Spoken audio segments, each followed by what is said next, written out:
Ini materi mini riset dan penulisan jurnal ilmiah.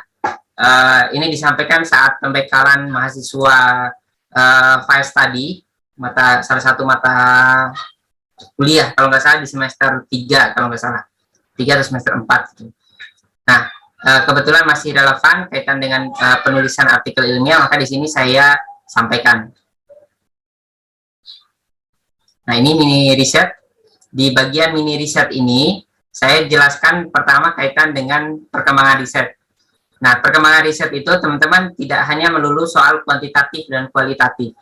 Jadi tiap riset itu, bahkan tiap model keilmuan itu punya pola risetnya sendiri-sendiri atau gaya selingkungnya sendiri. Termasuk dalam dunia pendidikan. Kalau pendidikan itu kan lebih kecenderungannya seperti ini. Nah, yang pertama, need to know, itu ada riset kuantitatif, kualitatif, dan mixed method. Kemudian need to do, ada R&D. R&D itu fokusnya menghasilkan produk. Biasanya saya lihat tesis-tesis magister UIN atau di FIPK itu di samping kuantitatif, misalnya seperti analisis regresi, ataupun yang ANOVA, mereka juga menganalisis tesisnya itu terkait R&D, Research and Development, tapi outputnya adalah produk nanti kalau R&D. Kemudian ada Action Research. Kalau Action Research ini penelitian tindakan yang tadi sempat saya singgung. Kalau Action Research ini biasanya untuk guru-guru. Jadi penelitian sederhana, sangat sederhana kalau Action Research ini. Kemudian Operation Research itu penelitian dalam bidang keilmuan seperti matematis. Nah, outputnya ini adalah rumus persamaan matematika. Kemudian evaluation research, ini mengevaluasi program. Jadi fokusnya apabila ada program, dan program tersebut ingin diketahui, dan ingin dipahami hasilnya seperti apa. Jadi output dari evaluation itu adalah jawaban atas pertanyaan apakah program itu perlu dilanjutkan, dihentikan, atau diperbaiki. Nah, itu di evaluation research. Kalau policy research ini penelitian kebijakan. Jadi sebelum melakukan atau menetapkan misalnya perundang-undangan dan lain sebagainya, itu diawali dengan penelitian kebijakan ini. Kemudian ini yang namanya kuantitatif, kualitatif itu dibangun dari mazhab filsafat yang berbeda. Nah, kuantitatif itu seperti ini saja, eksperimen dan survei, kurang lebih. Cuma dua itu saja. Kalau nggak eksperimen, ya survei. Eksperimen apa yang kita pelajari sebagai komparasi. Maksudnya di sini adalah komparasi. Ya, yang namanya analisis komparasi, dia membandingkan. Yang dibandingkan itu seperti apa? Nah, ada yang dibandingkan itu cuma satu, one sample test. Ada yang dibandingkan itu dengan dua, maka kita menggunakan pair sample test atau independent sample test. Kalau yang dibandingkan lebih dari dua, maka kita menggunakan ANOVA dengan segala variannya. ANOVA one way, ANOVA two way, ANCOVA, MANOVA, dan lain sebagainya. Nah, itu berbicara tentang eksperimen. Jadi eksperimen itu membandingkan, ya, membandingkan. Kalau survei itu mencari hubungan, ya, asosiatif. Jadi ada komparasi, ada asosiatif, atau ada eksperimen, ada survei. Tapi saya lebih nyaman dengan istilah komparasi dan asosiatif untuk dua jenisnya. Kalau yang survei itu lebih ke modelnya, model model penelitiannya. Jadi yang namanya asosiatif itu levelnya tadi seperti yang saya sampaikan diawali dengan korelasi. Setelah korelasi ada yang namanya regresi. Kalau korelasi melihat hubungan saja, di mana anak panahnya ada dua, jadi dia tidak mengetahui mana yang mempengaruhi yang mana, variabel mana. Nah, kalau regresi itu dia sudah fix bahwa ada variabel independen yang mempengaruhi variabel dependen. Nah, kita mencari besarnya sekaligus memprediksi. Sedangkan di atas regresi, itu ada lagi yang namanya analisis jalur. Analisis jalur. Apa yang membedakan analisis regresi dan analisis jalur? Kalau analisis jalur, itu punya variabel antara, atau variabel yang menghubungkan antara variabel X dan Y, atau dependen dan independen. Jadi dia berada di posisi tengah-tengah. Dia mampu untuk memperkuat atau memperlemah hubungan antara keduanya, atau pengaruh antara keduanya. Itu yang namanya analisis jalur. Sedangkan yang terakhir yang paling banyak dipakai di disertasi itu ada yang namanya SEM, Struktur Equity Modeling. Kalau SEM itu gabungan antara analisis faktor dengan analisis jalur. Nah, analisis jalur itu yang digunakan adalah variabel laten, bukan variabel observe. Variabel laten itu variabel yang tidak bisa diukur secara langsung dan harus menggunakan variabel observe untuk mengukurnya. Kemudian kalau yang kualitatif itu ada yang etnografi, grounded theory, case study, fenomenologi, sama naratif research. Kalau dari level kualitatif, yang paling naratif research itu lebih kepada penulisan biografi ya, autobiografi atau cerita atau kisah. Kemudian yang S1 biasanya rata-rata judulnya itu dari jenis riset yang case study sama fenomenologi. Kalau yang S2 biasanya rata-rata yang fenomenologi sama yang etnografi. Kalau yang S3 rata-rata penelitiannya itu etnografi sama yang paling banyak itu grounded theory. Kalau grounded theory itu sampai pada level untuk menghasilkan sebuah teori yang baru. Itu kalau yang kualitatif. Mixed method ini gabungan antara kualitatif dan kuantitatif. Sekuensial itu diurutkan. Kuantitatif dulu, apa kualitatif dulu. Nah, itu yang exploratory sama exploratory. Kalau yang konkuren, itu tergantung. Jadi dia tidak urut, jadi dia bisa mix atau bersama-sama atau langsung. Dua-duanya itu dibareng-bareng sesuai dengan jenis data seperti apa. Ya, triangulasi, artinya menggunakan yang paling banyak, yang sesuai. Kemudian ini tidak terlalu, nah ini biar lebih paham, jadi dalam penelitian kuantitatif, kita melakukan rumusan masalah, landasan teori, rumusan hipotesis, desain penelitian.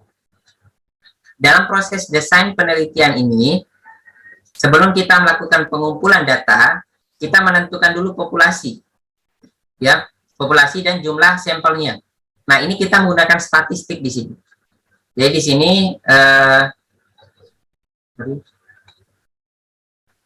di sini kapan kita menggunakan statistik?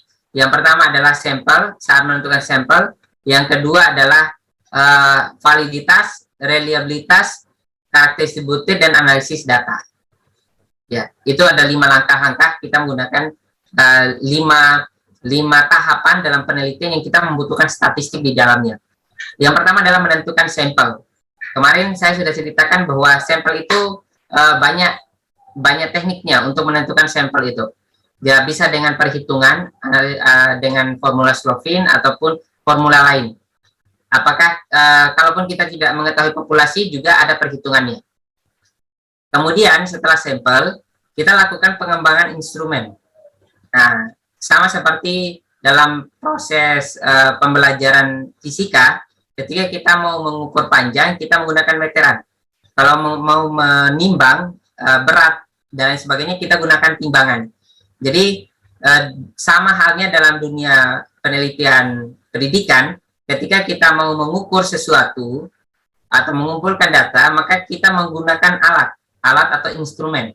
Nah, instrumen ini ada instrumen tes dan non-tes, tapi kita harus memastikan bahwa instrumen yang kita buat itu harus valid, reliable, dan punya karakteristik butir yang baik. Begitu. Makanya di sini ada pengujian instrumen.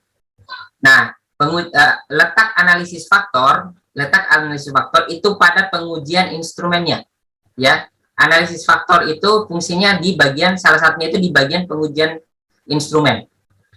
Sedangkan apa yang kita pelajari dari kemarin selain analisis faktor itu ada di bagian analisis data untuk pengujian hipotesis.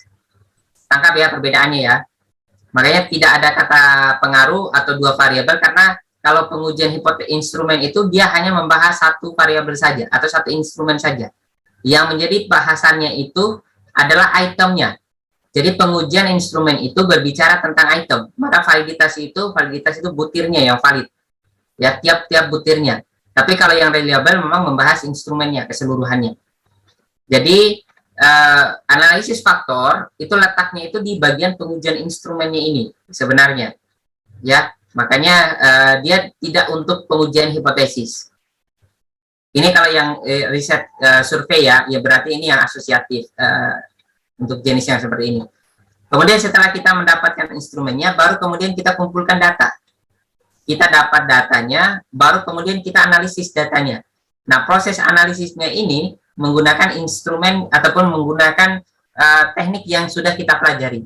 Apakah dia komparasi atau asosiatif? Kurang lebih ini sama juga untuk yang tidak hanya survei ya, tapi yang asosiatif juga, yang komparasi juga. Jadi analisis data ini di bagian inilah kita menggunakan yang UJT, ANOVA, korelasi, regresi, analisis jalur. Nah, di bagian analisis data ini. Nah, tujuannya untuk menguji hipotesis. Tangkap ya.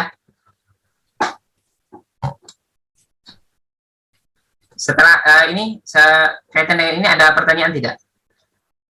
Saya Pak mau nanya Pak. Silakan. Pak tadi yang di awal-awal tadi kan ada mixed method dan R&D Pak ya. Tapi itu ya, dibedakan. Ya kalau mixed method kalau nggak salah tadi yang to do ya Pak ya. Kalau yang kebalik ya. To know. Mixed method to know. Terus kalau yang satunya R&D to do. Kalau mixed method itu kan kualitatif dengan kuantitatif. Kalau R&D kemarin saya mengambil itu kok dia kan juga perpaduan Pak antara kualitatif dengan kuantitatif. Itu selain daripada melakukan dan untuk mengetahui itu apa Pak bedanya Pak? Oh gini Mas, kalau mixed method itu lebih kepada orientasinya itu mengungkap sebuah masalah. Jadi mengungkap sebuah masalah atau menjawab sebuah permasalahan. Ada permasalahan yang muncul atau ada sesuatu yang ingin dicari tahu, ya kita ingin mengetahui. Nah, untuk mengetahui hal itu, maka kita menggunakan kuantitatif dan kualitatif, ya kuantitatif secara umumnya, kualitatif mungkin agar lebih mendalam. Nah, jadi riset kuantitatif dan kualitatif yang to know itu mencoba mengungkap sesuatu, ada hal yang ingin diungkap di situ. Atau ingin menjawab permasalahan, ada masalah yang muncul, ya, ada dari masalah itu kemudian kita memberikan gambaran ataupun solusi yang mungkin terkait. Jadi kalau yang tadi kuantitatif dan kualitatifnya itu berbeda dengan yang R&D. Kalau yang R&D itu Mas, fokusnya itu ada produk, ada barang yang dihasilkan, gitu. Jadi misalnya begini, kalau yang kuantitatif dan kualitatif, misalnya asosiatif, saya ingin melihat bagaimana kualitas sepatu, kemudian mereknya, sama brandnya terhadap keinginan orang untuk membeli sepatu tersebut. Nah, jadi sudah ada barangnya di situ. Nah, kita hanya ingin mengetahui bagaimana bentuk ataupun peran brand dan lain sebagainya dalam meningkatkan animo orang untuk membeli sepatu itu. Gitu. Tapi barangnya itu sudah jadi, sudah ada gitu. Nah, itu artinya penelitiannya itu penelitian yang ingin istilahnya itu lebih ke terapan ya, penelitian terapan. Jadi ada barangnya sudah ada, tapi kita ingin melihat bagaimana caranya atau efek-efek lainnya yang ditimbulkan oleh adanya barang tersebut gitu. Atau misal kita mau menguji beda. Saya mau menguji perbedaan menggunakan metode A dan metode B. Ya, metode A menggunakan discovery learning, metode B menggunakan jigsaw. Nah, itu juga adalah penelitian menggunakan kuantitatif. Kuantitatif uji beda antara dua kelompok, berarti independent sample test. Hanya saja siapa yang membuat model tersebut, model pembelajaran creative learning atau jigsaw itu. Kalau kita mau menggunakan atau membuat model baru, itu caranya gimana? Apakah pakai kuantitatif, kualitatif? Atau ke sepatu tadi, kalau saya mau membuat sepatu baru, sepatu yang mungkin berbeda dengan sepatu yang ditawarkan yang barusan, saya mau meneliti, mengembangkan sepatu itu, kira-kira apakah menggunakan kuantitatif atau kualitatif? Tidak, itu ada modelnya tersendiri, yaitu R&D tadi. Ya, R&D. Jadi R&D itu fokusnya itu menghasilkan sebuah produk. bisa berupa sepatu, bisa berupa model pembelajaran, bisa berupa media, dan lain sebagainya.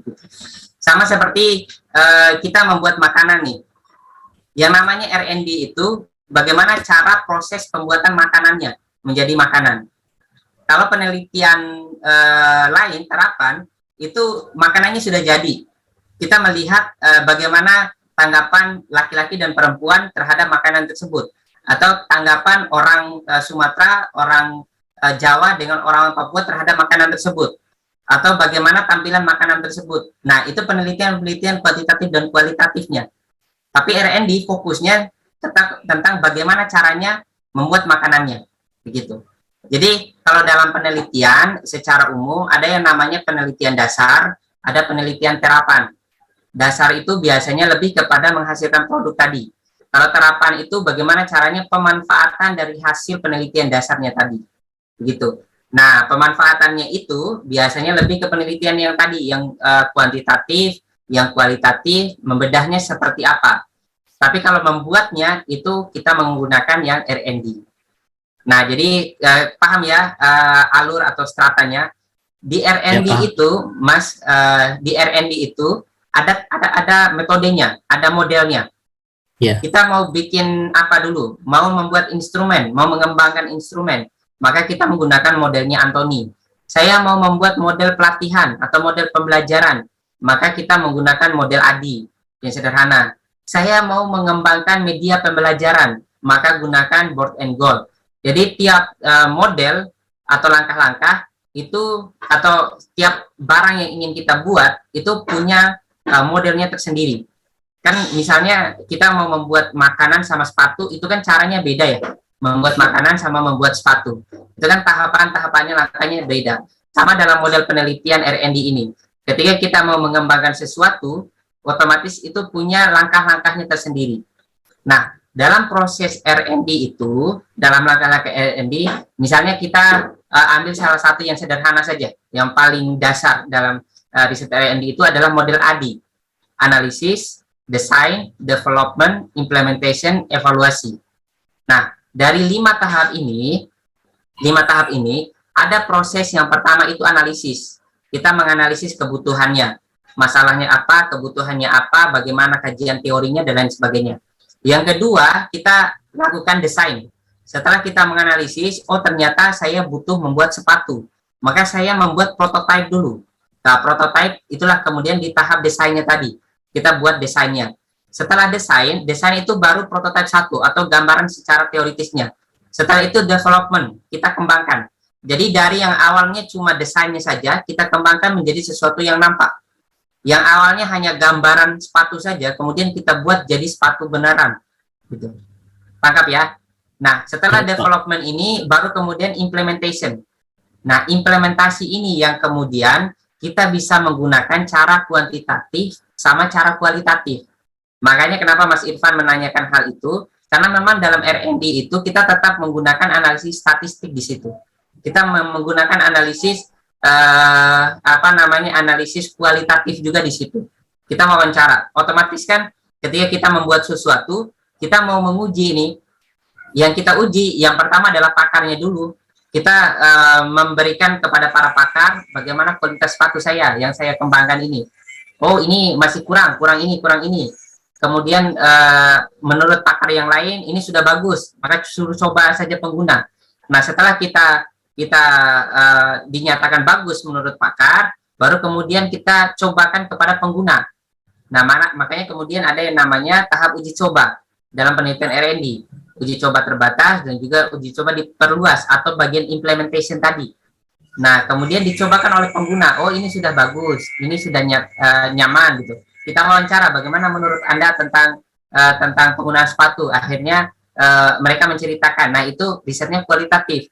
Kemudian kita ingin melihat bagaimana pendapat mereka. Kita bikin kuesioner. Nah, itu yang kuantitatif yang dianalisis. Gitu. Makanya dalam R&D pun untuk mengetahui hasil implementasinya, kita menggunakan analisis statistik juga. Dan juga analisis yang kualitatif. Jadi karena ada kuantitatif, kualitatif, terkadang ada kita sebut mixed method juga di situ. Jadi jangan sampai kita beranggapan bahwa kuantitatif, ya udah kuantitatif di wilayah kuantitatif. Tapi di R&D itu kita bisa gunakan juga kuantitatif, kualitatif, atau mixed method. Begitu ya, Mas Irfan, semoga menjawab. Ya, Pak. Ini Pak, kan maaf Pak, satu lagi Pak, dikit lagi. Silakan. Ini Pak, kan di R&D tadi yang Bapak sebutin kan ada beberapa model Pak ya. Untuk pengembangan media kata Bapak tadi Bock and Gale yang lebih cocok. Nah misalnya kita kan ini Pak ya, mahasiswa itu kan pengennya cepat selesai ya Pak ya. Nah dalam pengembangan media itu kalau misalnya nggak sesuai dengan model, tapi tujuan kita untuk cepat selesai, itu berarti ini Pak ya, agak kurang bagus juga ya Pak ya. Kalau model itu tidak terlalu ekstrim ini. Kalau yang paling simpel, yang penting yang cari yang simpel. Kalau yang paling simpel itu model ADI saja. ADI itu juga bisa untuk media, pengembangan media pembelajaran. Jadi model-model ADI saja, karena rata-rata tiap model itu kurang lebih sama aja sih ininya, tahap alurnya ya, kurang lebih sama seperti ADI saja. Cuma ada yang jadi 6 tahap, ada yang jadi 10 tahap, ada yang menjadi sekian tahap gitu. Kalau saran saya pakai ADI saja kalau tidak mau board and goal, karena kalau board and goal tahapan-tahapannya itu kan sangat spesifik ya. Kalau spesifik, kalau tidak dilakukan nanti akan dipermasalahkan. Nah setidaknya yang ADI saja. Baik Pak, baik Pak. ADI itu bisa dianggap sebagai induknya induknya R&D. Jadi dia yang paling umum, yang paling dasar gitu. Itu ada lagi?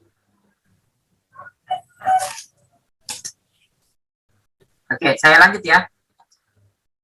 Ini kaitan dengan validitas, statistik, ini sudah. Fokus kita kan di artikel ya. Jadi di sini saya share kaitan dengan ini, publikasi.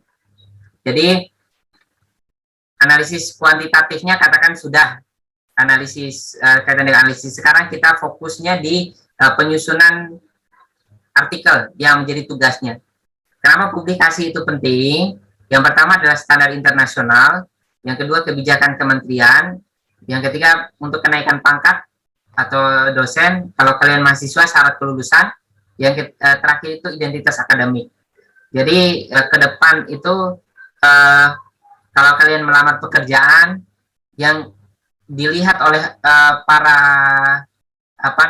pewawancara itu bukan, kalau kalian di dunia akademik ya, itu bukan Facebook, bukan Twitter, bukan Instagram, tapi identitas akademik kalian adalah misalnya Google Scholar, akun Scopusnya, ID Scopus, ataupun ID akademik yang lainnya. Jadi itu sangat penting. Nah, kemudian ini kalian perlu pisahkan juga perbedaan antara jurnal, artikel, pengindeks, dan publisher. Ya, jangan sampai keteteran. Kalaupun naskahnya itu baru kalian susun, belum dipublish, itu namanya adalah manuskrip. Jadi naskah yang kalian kembangkan yang belum dipublish itu namanya manuskrip. Kalau sudah dipublish, baru kemudian kita mengenal dengan istilah artikel. Nah, artikel ilmiah itu berarti sudah dipublish oleh jurnal. Jurnal itu adalah tempat kita mempublish artikelnya. Ya, tempat kita ingin publish. Jadi ketika ada yang menyatakan pelatihan penulisan jurnal, itu kurang tepat. Karena jurnal itu ya yang menjadi muaranya, tempat kita untuk memasukkan misalnya ini ingin menampung air, ya pakai gelas. Nah, wadahnya itulah yang namanya jurnal untuk menampung air tersebut. Yang kita latih adalah ya kaitan dengan airnya itu. Kemudian publisher itu adalah perusahaan yang mendirikan atau yang membuat lebih dari satu jurnal atau banyak jurnal. Jadi dia tidak hanya satu, atau meskipun tiap jurnal itu pasti punya publisher, meskipun cuma satu saja, tapi publisher ini biasanya banyak jurnal di dalamnya. Setelah itu pengindeks itu adalah lembaga yang menilai jurnal. Dia menilai bagaimana kualitas jurnal. Scopus itu masuk yang mana kalau menurut kalian?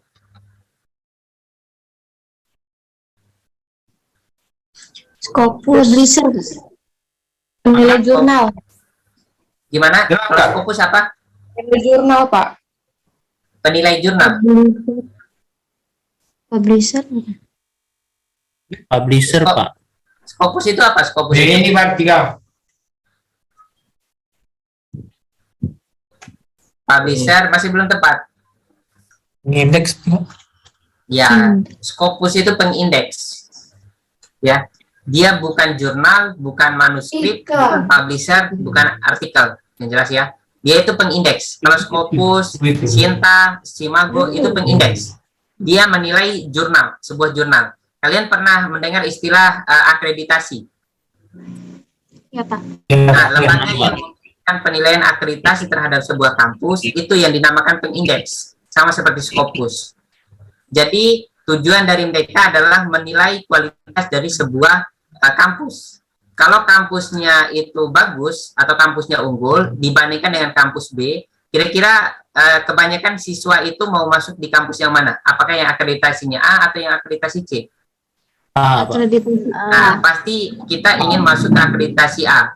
Dengan namanya embel-embel akreditasi tadi, itu menaikkan grade kampus, sehingga banyak orang ingin masuk di kampus yang kualitasnya bagus. Karena kampus kualitas bagus, otomatis seleksinya juga ikutan ketat. Gitu. Nah, sama dengan pengindeks. Pengindeks itu, dia menilai kualitas jurnalnya. Kalau jurnalnya itu bagus, maka akan susah dimasukin gitu atau untuk diproses. Jadi kayak jurnal itu adalah kampus, sedangkan artikel yang kita masukkan itu sama kayak orang daftar kampus atau calon mahasiswanya, begitu ya. Elsevier itu adalah publisher besar yang dia membuat Scopus, pemilik Scopus juga. Google Scholar ini adalah pengindeks.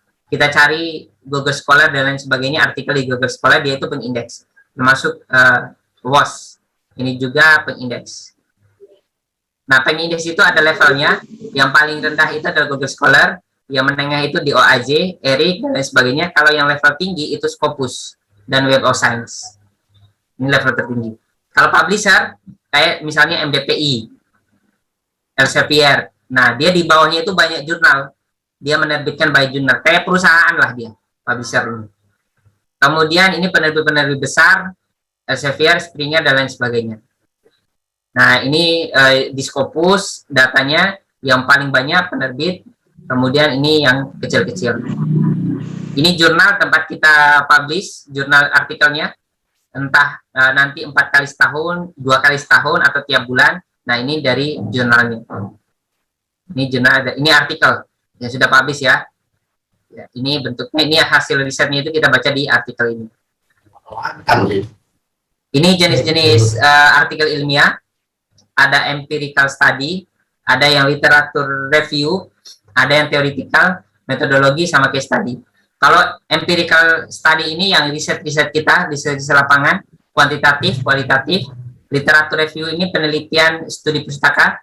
Tapi kalau yang literatur review ini model klasik, kalau yang seperti ini, literatur saja. Yang terbaru itu systematical literature review, kemudian bibliometrik, sama meta-analisis. Ini jenis review juga, tapi levelnya sudah tinggi. Bahkan dibandingkan ke strata penelitian, letak meta-analisis itu posisinya paling tinggi di dalam piramida penelitian.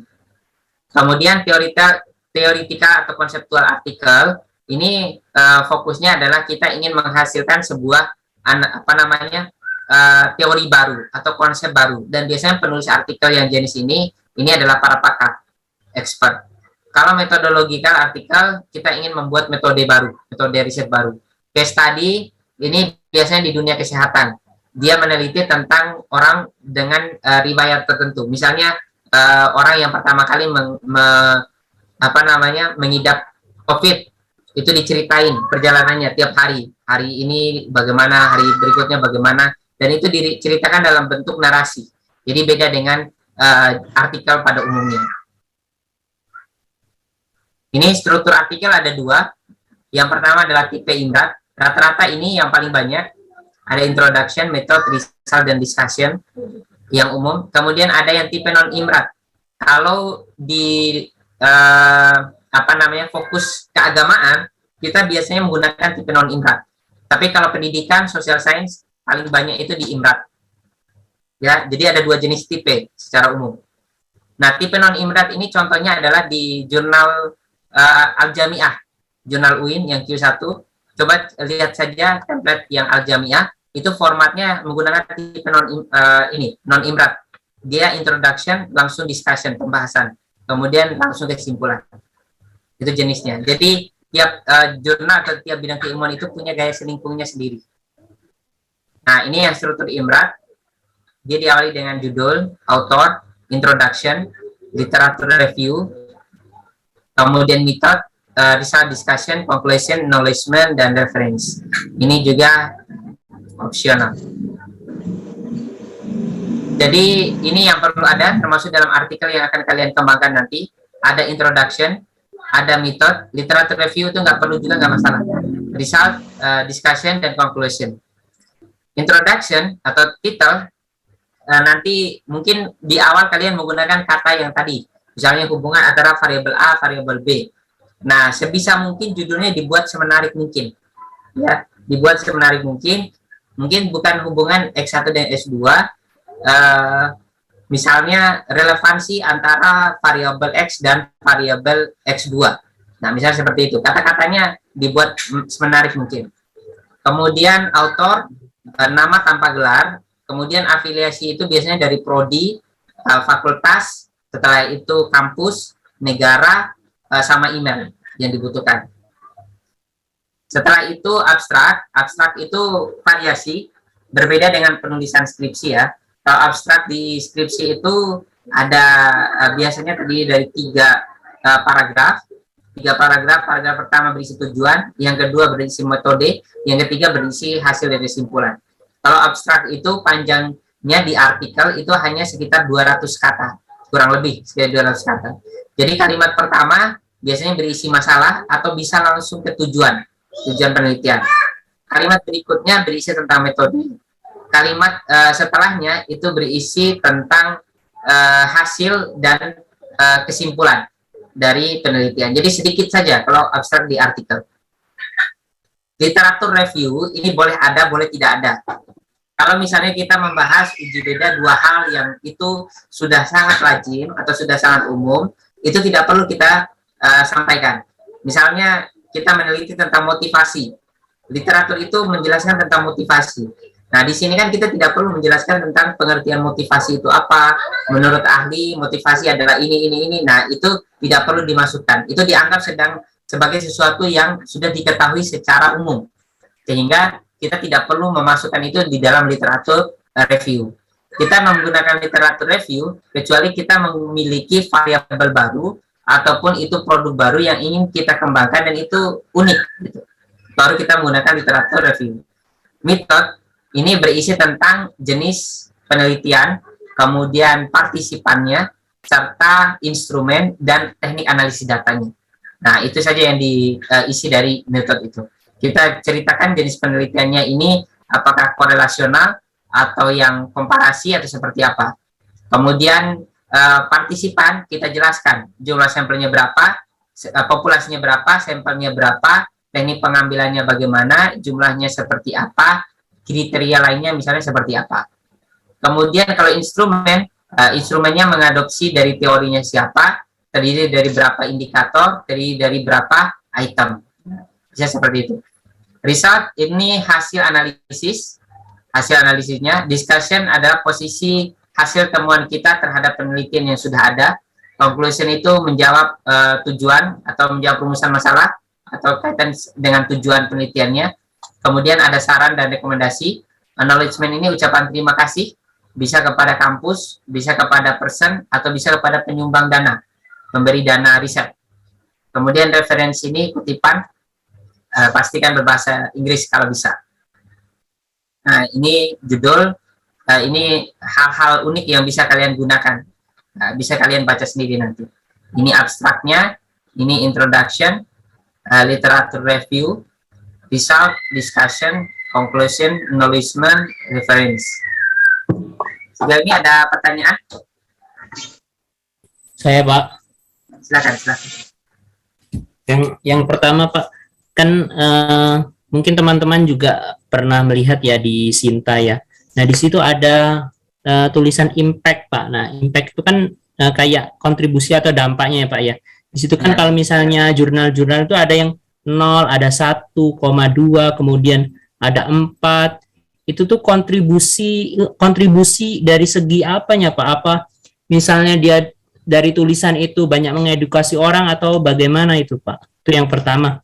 Kemudian yang kedua, tentang kan banyak dosen-dosen yang lain juga kan menganjurkan untuk mengambil referensi dari jurnal-jurnal internasional ya. Nah, kami ini mungkin saya atau teman yang lain juga mencari itu, dan itu kadang tuh namanya itu orang Indonesia, Pak, tapi dari judulnya ininya itu sudah pakai bahasa Inggris semua. Nah, apakah itu bisa dikatakan juga jurnal internasional atau bagaimana itu, Pak?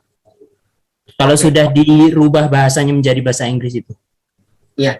Nah, itu nyarinya biasanya di mana, Mas, nyarinya? Jurnal internasionalnya. Di Google Scholar, Pak. Tidak ada yang lain tempat nyarinya.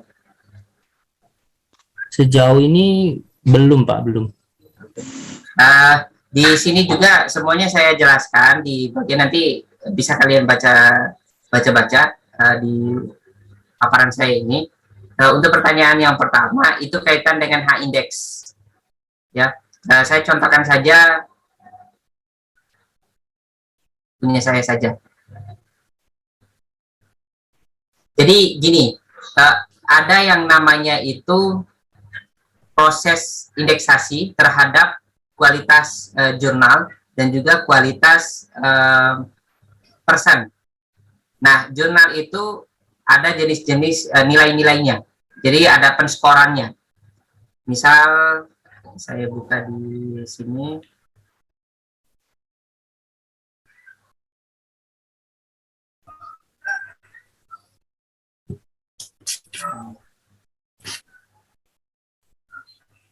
Saya di Scopus gitu. Ini ID Scopus saya, kemudian di jurnal Simago, saya klik Simago.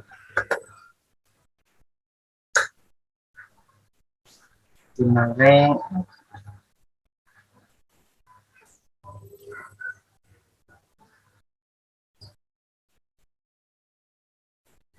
Nah, ini ada banyak penilaiannya, Mas. Misalnya ini H-index. Ini H-indexnya 182. Kemudian apalagi ya, di sini ada SJR-nya. SJR-nya 56,204. 56204 ada di sini biasanya. Nah, ini 56,2. Apa arti semua itu? Ini tergantung dari jurnalnya. Bukan jurnalnya, tergantung dari penilainya. Ini kan SJR nih. Nah, SJR itu Simago Journal Rank. Dia menilai, kalau dari rumus SJR ini, dia menilai perbandingan antara jumlah terbitan jurnalnya dengan artikel yang dikutip, jumlah kutipan. Jadi kalau mengenai nilai-nilai ini, H-index, kemudian SJR seperti ini berbicara tentang jumlah orang yang mengutip. Makanya kemudian hari, kalian pasti nanti bakal sering diminta untuk ayo ngutip artikel saya atau apa gitu oleh dosen-dosen. Kenapa? Karena tujuannya itu untuk meningkatkan nilai indeks tersebut. Karena sekarang posisinya itu bukan melulu soal berapa banyak artikel yang di-publish, tapi seberapa bermanfaat artikel itu. Karena dia bermanfaat, itu adalah banyak orang yang mengutip artikelnya. Ya, jadi sistem sekarang dengan Google Scholar dan lain sebagainya, siapapun yang mengutip artikel, saya akan dihitung poin-poinnya. Begitu. Berarti kalaupun di SJR ini perbandingan 56,2 ini perbandingan antara jumlah terbitan dengan jumlah yang mengutip. Ya, dalam 2 tahun terakhir, seingat saya begitu untuk perhitungan SJR ini. Jadi dalam misalnya nih dalam 2 tahun itu dia menerbitkan 100 artikel. Kebetulan ada 100 kutipan dari artikel yang diterbitkan tersebut. Berarti kan 100 bagi 100, berarti 1. Berarti SJR-nya itu 1. Kalau yang 56,2 ini artinya misalnya dalam 1 tahun atau dalam 2 tahun dia terbitkan 100 artikel, kemudian dari 100 artikel itu sudah dikutip oleh 5.600-an lebih orang, ya. Nah, 5.600-an itu dibagi 100 ya, kurang lebih 56 ini, gitu. Tangkap ya, Mas Irfan. Jadi ada rumusnya masing-masing. Kemudian ada yang namanya high index, seperti ini. High index. High index ini artinya jumlah artikel yang diterbitkan kemudian dibagi dengan jumlah kutipannya. Misalnya seperti ini bahasa sederhananya. Saya contohkan di high index saya ya. Ini Scopus saya. Kalau high index 6 itu artinya ada 6 artikel yang dikutip lebih dari 6 kali. Tangkap ya. Artinya kalau 158 atau 182, artinya ada 182 artikel yang diterbitkan oleh jurnal tersebut yang dikutip sebanyak lebih dari 182 kali. Nah, kita lihat ya, ini 66. Artinya nanti ada setidaknya 6 artikel saya yang dikutip lebih dari 6 kali. Ya, kita hitung aja artikel yang dikutip lebih dari 6 kali. Ada 10 artikel ya. Nah, yang dikutip lebih dari 6 kali, ini 1, 2, 3, 4, 5, 6. Pas 6 ya. Gitu. Nah, cara perhitungan seperti itu, Mas Irfan. Jadi, tiap jurnal itu punya cara perhitungannya, atau bukan jurnal ya, tiap pengindeks itu punya cara perhitungannya masing-masing. Nah, misalnya di Google Scholar, nah misalnya ini sama, high index saya juga 6. Kalau yang high index 6 ini sama seperti tadi, ada 6 artikel yang dikutip lebih dari 6 kali. Ini kan bisa diurut nih. Ini 1, 2, 3, 4, 5, 6. Nah, ini kan 6. Kalau misalnya ini ada yang mengutip sekali lagi 7, maka H indeks saya nanti akan ada 7. Kenapa? Karena ada 7 artikel yang dikutip lebih dari 7 kali. Begitu ya. Kemudian di sini ada 10 indeks. Ini artinya adalah artikel yang dikutip lebih dari 10 kali. Ya, artikel yang dikutip oleh artikel ya, banyaknya artikel yang dikutip lebih dari 10 kali. Nah, dilihat di sini adalah 6. Berarti saya punya setidaknya 6 artikel, bukan setidaknya ya, udah pasti. Saya punya 6 artikel yang dikutip lebih dari 10 kali. Ini yang I10 indeks. Nah, kita hitung coba. 1, 2, 3, 4, 5, 6. Ya. Berarti bukan lebih dari 10 ya, yang pas, yang kurang lebih minimalnya itu 10. Nah, ini kan pas 10 nih. Nah, ini ikut terhitung. Artinya pas 10. Jadi 1, 2, 3, 4, 5, 6. Kalau 6 ini dikutip lagi sampai 10, maka nanti H indeks 10 indeksnya itu jadinya 7. Begitu kira-kira Mas cara perhitungannya. Dan sekarang H indeks saya kan 6. Untuk jadi peneliti pimpinan proyek riset, H indeksnya itu minimal 2. Jadi kalau dari segi H indeks, saya termasuk cukup tinggi kalau dari segi H indeksnya, karena untuk kebijakan dikti, jadi peneliti itu setidaknya, yang ketua peneliti ya, yang bisa mengajukan dana penelitian itu setidaknya dua ini saja, 2 H indeks Scopusnya 2. Begitu kira-kira. Ada pertanyaan lagi? Tidak ada, Pak. Cukup, Pak. Oke. Nah, sekarang yang satu lagi tadi, Pak. Yang jurnal. Yang jurnal itu ini saya lanjutkan saja paparan yang ini. Nanti kita akan belajar juga kok itu. Ini cara jenis submission system, cara kita memasukkan artikelnya. Ini ada beberapa jenis ya. Ini hal-hal yang dibutuhkan. Ada yang via email, submission system. Ada yang OJS, paling banyak di Indonesia. Ada yang Scholar One, ini yang paling ribet. Biasanya jurnal-jurnal besar pakainya Scholar One. Lengkap soalnya dia, yang perlu kita isi. Nah, ini cara ini. Kemudian tools, situs yang perlu dikuasai. Nah, ini yang mau saya ceritakan. Jadi, untuk meningkatkan produktivitas, kita butuh atau perlu memahami banyak alat yang bisa sangat membantu kita untuk produktif dalam melakukan penulisan artikel ilmiah atau dalam dunia riset. Nah, yang pertama ini sumber literatur ya. Sumber literatur itu kita patokannya Google Scholar. Padahal banyak sumber literatur lain yang bisa kita gunakan. Misal, ada persyaratan menggunakan syaratnya itu jurnal internasional. Nah, kita bisa mengunjungi misalnya Science Direct. Ini punyanya Elsevier, artinya jurnal yang artikel yang diterbitkan oleh Elsevier yang memiliki Scopus. Kalau Scholar kan, Google Scholar kan ini ya masih sangat, Indonesia pun banyak di situ. Dan kalaupun ditanya apakah artikel internasional itu sudah walaupun orang Indonesia ya, saya kira itu sudah disebut sebagai artikel internasional, Mas. Karena yang penting pertama dia mempublishnya di jurnal dari luar negeri, dan juga berbahasa asing. Kalau masih bahasa Indonesia ataupun mungkin dia berasal dari jurnal Indonesia, itu pun saya kira masih belum disebut sebagai jurnal internasional, masih jurnal nasional. Misalnya terindeks Sinta itu udah pakai bahasa Inggris semua itu. Sinta 2, Sinta 1, itu sudah pakai bahasa Inggris semua. Kemudian ini, misalnya saya klik di sini, Science Direct. Ini cara mencari artikel yang internasional ya. Kita bisa gunakan ini, misal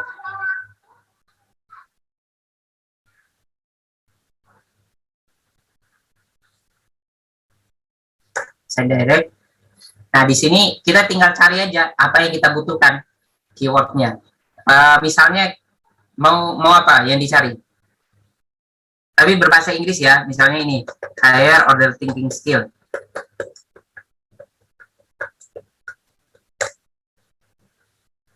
Nah, ini berarti penelitian yang berkaitan dengan HOTS itu yang publish di sini. Nah, bisa kita lihat di sini, Mas, Mbak. Di sini ada 2023. Padahal ini baru tahun 2022. Topik tentang HOTS ini di 2022 itu sudah 3.000 lebih yang menulisnya. Sedangkan 2023 itu sudah ada 18 artikel. Ini kenapa bisa seperti itu? Nah, ini jenis-jenis jurnalnya.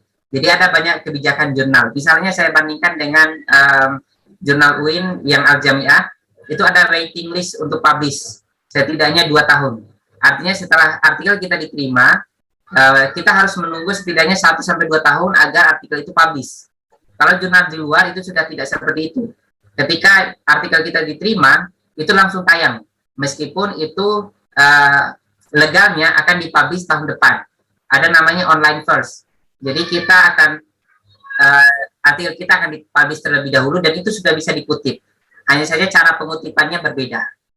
Di Scopus juga sudah bisa muncul di ID Scopusnya. Misalnya data yang seperti ini nih. Katakan saya mau cari data yang 2021. Nah, ini tinggal ambil aja. Ini kan ada download PDF-nya nih. Nah, perhatikan perbedaannya ya. Ini ada yang download PDF, ini ada yang tidak. Download PDF berarti ini gratis nih. Kita coba ya. Hellion ini jurnalnya, jurnal istilahnya ini open access. Jadi jurnal itu ada 2 jenis tipe kaitan dengan pembayaran atau akses. Ada yang open access, ada yang close access. Open access artinya aksesnya terbuka. Kita bisa dapatkan artikelnya secara gratis.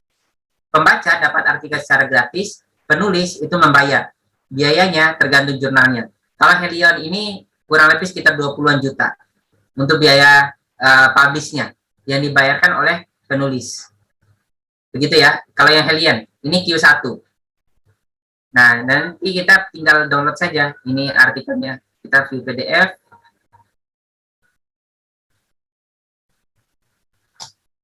Baru kita klik ini, download. Kita dapat. Nah, ini. Pembaca itu gratis, tapi kasihan yang menulis. Dia bayar mahal. Kemudian yang lain, ini sistemnya yang close access. Apa itu close access? Close access itu penulis, itu gratis. Jadi kita masukkan artikelnya di sini, kita nggak perlu bayar penulis. Tapi yang membaca atau yang mendownload atau kita yang ingin membaca itu harus bayar. Makanya ketika kita klik di sini, nah kita harus membayar. $32. Di sini kita akses. Oh, ini tidak mau.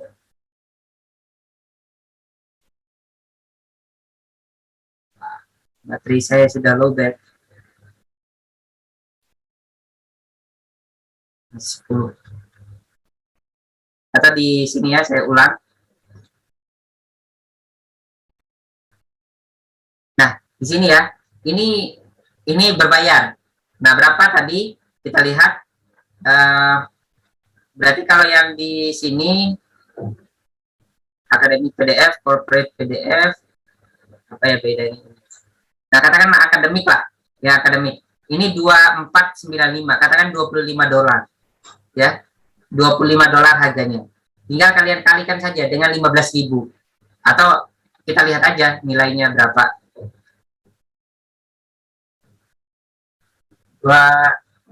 Itu IDR. Nah, 364 untuk kurs saat ini yang 14.617,55.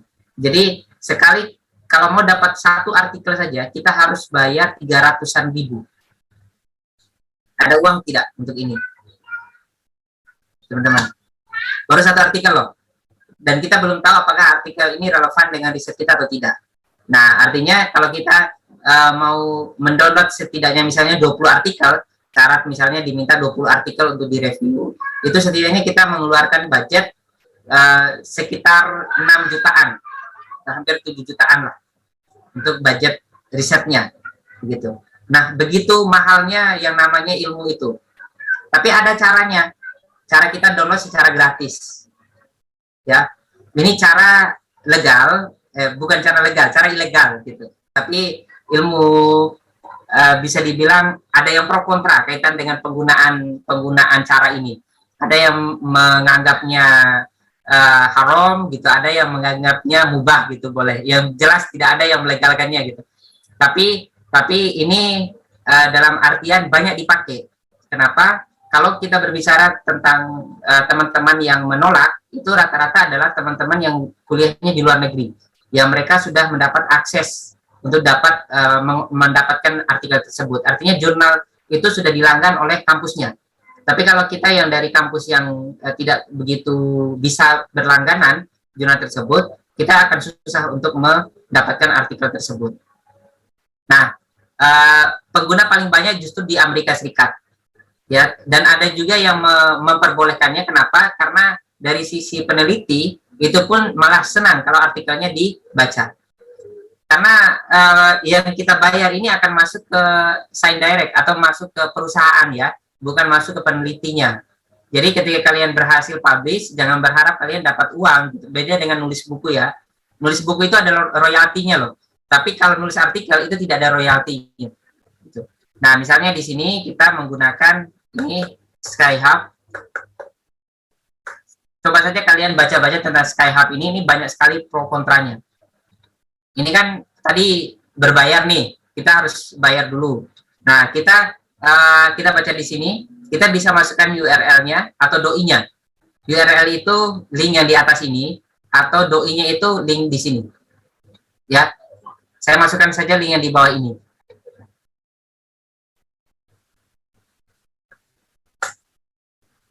Di enter, dapat artikelnya.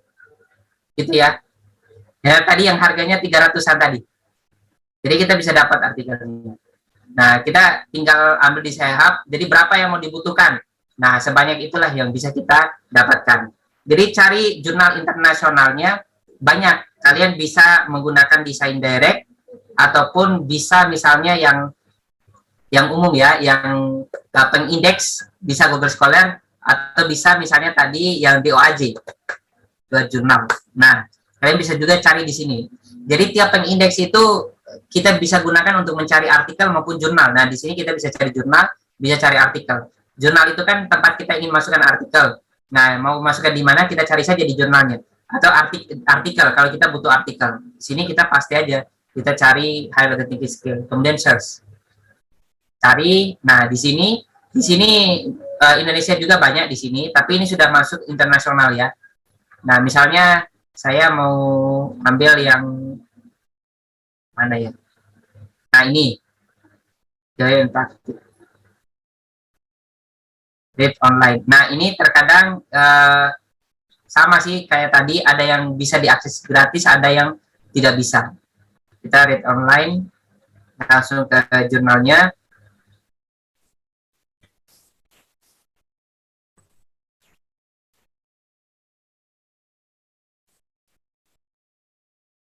Ini kayaknya open access. Nah, open access. Karena open access kita bisa download secara gratis. Kita tinggal cari aja. Nah, ini kan ada downloadnya nih. Download. Kita tinggal download saja. PDF. Ya. Nah, ini cari-cari yang gratis, yang ini sangat mudah sekarang. Tergantung pintar-pintar kita. Jadi sudah tidak ada alasan lagi ketika diminta untuk cari. Nah, ini kan jurnalnya.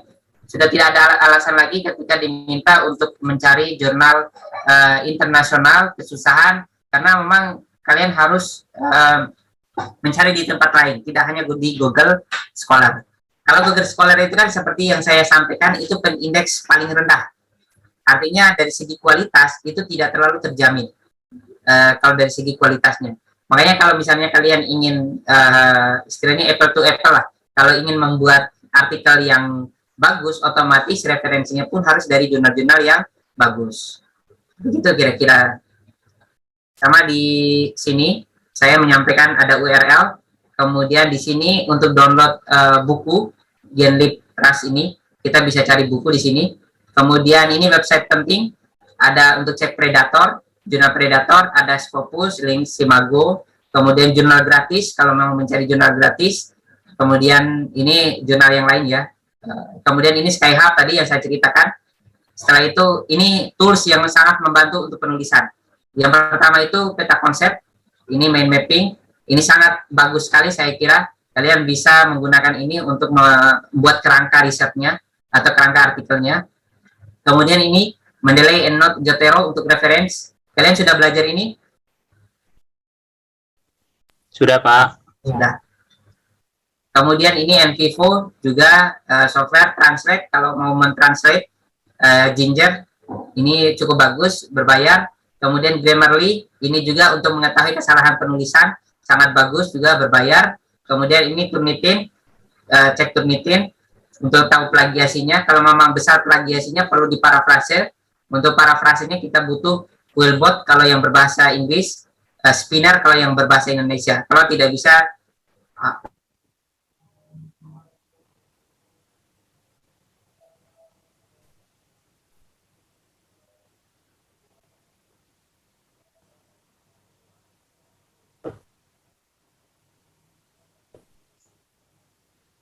putus ya bapaknya ya, teman-teman ya.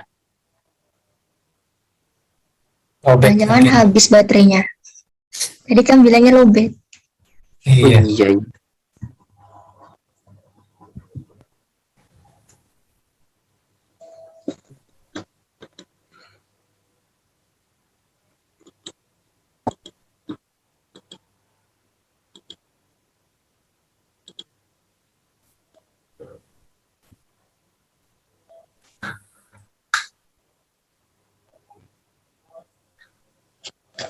halo teman-teman. Iya, Pak. Mohon maaf ya, terlempar karena saya ngeyel sih. Udah dibilang lowbat gitu, tidak mau dicolokin juga ininya. Akhirnya langsung mati. Oke, saya lanjut ya. Yang parafrase itu pakai Quillbot ini. Saya sudah share screen ya. Iya, Pak. Sudah, Pak. Sudah, Pak. Nah, kemudian edit template itu ada cara cepatnya, cara mengedit template. Kemudian ya itu saja sih yang bisa saya share. Di sini ada, jadi kalau saran saya pelajari tools Microsoft Word itu sangat bermanfaat. Microsoft Word itu sangat bermanfaat dalam hal penulisan. Hanya saja terkadang banyak tools di Microsoft Word itu yang tidak bisa kita manfaatkan secara maksimal. Begitupun dengan tools-tools yang lainnya yang membantu, ataupun alat-alat lainnya dalam penulisan yang itu sangat membantu kita dalam penyusunan naskah ilmiah. Orang luar itu produktif bukan berarti dia seperti kita. mulai dari awal menyusun otak, rangka pikir, dan sebagainya. Tidak, banyak alat yang bisa mereka gunakan untuk membantu mereka bekerja lebih cepat, produktif, dan menghasilkan banyak karya. Begitu kira-kira.